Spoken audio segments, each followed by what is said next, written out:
Hi, I'm Laura Staples here for virtualsheetmusic.com, and today I'd like to share with you a magical tool that might only be taught in Suzuki method. I'm sure it's taught in other methods and called by a different name, but in the Suzuki method it's called tonalizations.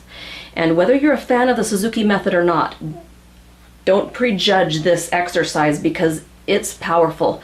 And I still use it when I feel the worst about my playing.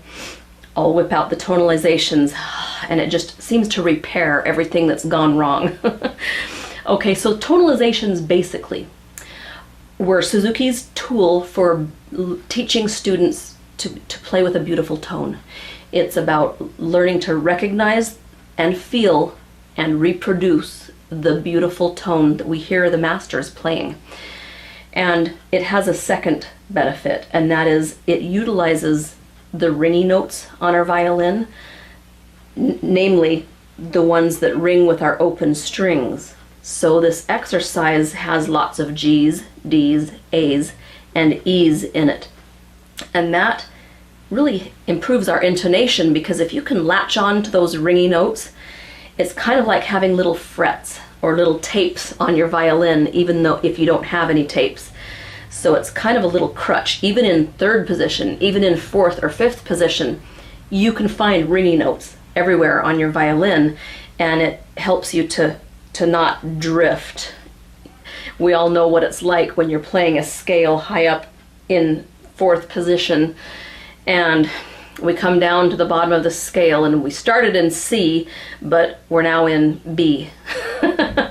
So if you learn to latch onto those ringy notes, that will not happen to you. Okay, so let me quickly show you what the tonalization is. In Suzuki Book 2, it's basically a G major arpeggio, and it goes like this.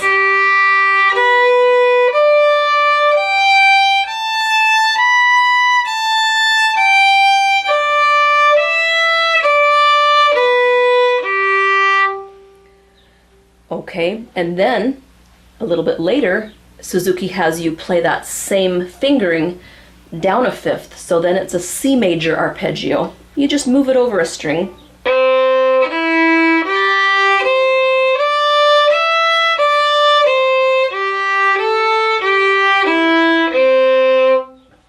Okay, so both of those are helpful. And of course, I'm always looking for a shortcut, so I kind of morphed those two together. It hits most of our ringy notes that we need, and it saves some time. So here's my combined version.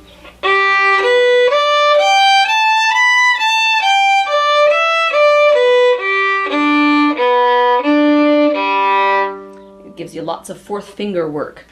And I have my students learn that one instead of doing the two tonalizations, the G major and the C major.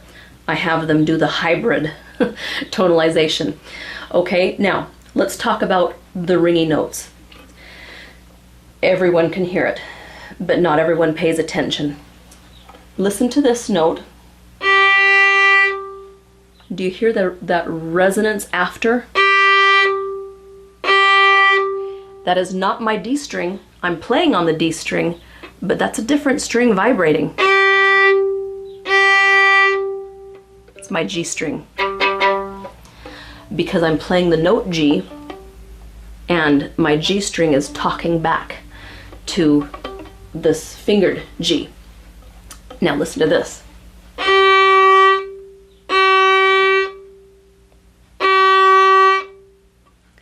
That's not that far out of tune. It's like 4 cents out of tune, but everyone can hear it because it's dead, and we all instinctively know that note should be resonating more than that.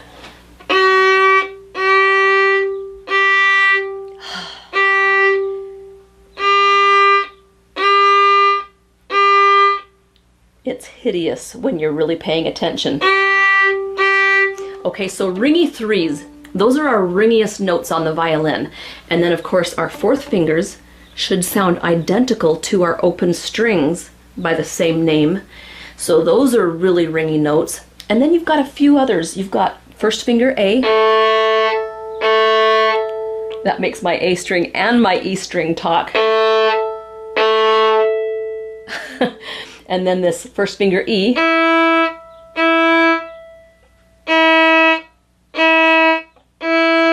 It's obvious. Low second finger G natural. Beautiful. And then technically the note B on our violin is a ringy note, but it's really hard to hear the ring. It takes a little experience. B qualifies as a ringy note because it is a prominent note in our overtone series. And more simply put, if we had a string higher than our E string, it would be a B string. And that just situates it in the overtone series so that technically it is a ringy note and it is a harmonic. That's a B. Okay, so B is a ringy note as well. So play these tonalizations for intonation and work on nailing the ringiest. It's not good enough, I tell my students, it's not good enough to be sort of ringy. You need to find the maximum ringiness and your intonation will improve.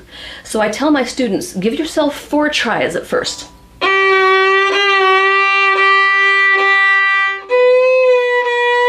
Go ahead and fish around, but by the 4th bow, you need to be on the bullseye. And it helps to fish around because you might be thinking it's the right spot because it's kind of ringy, but if you fish a little bit, you discover even a ringier spot. Okay, here's a little food for thought though. When you're fishing, don't fish a lot. Just roll your fingertip a little, because in violin, we deal in nanometers on the fingerboard. 1 nanometer makes a difference in our intonation. So just gently fish, okay? Then when you're nailing your 4 tries consistently, only give yourself 3 tries.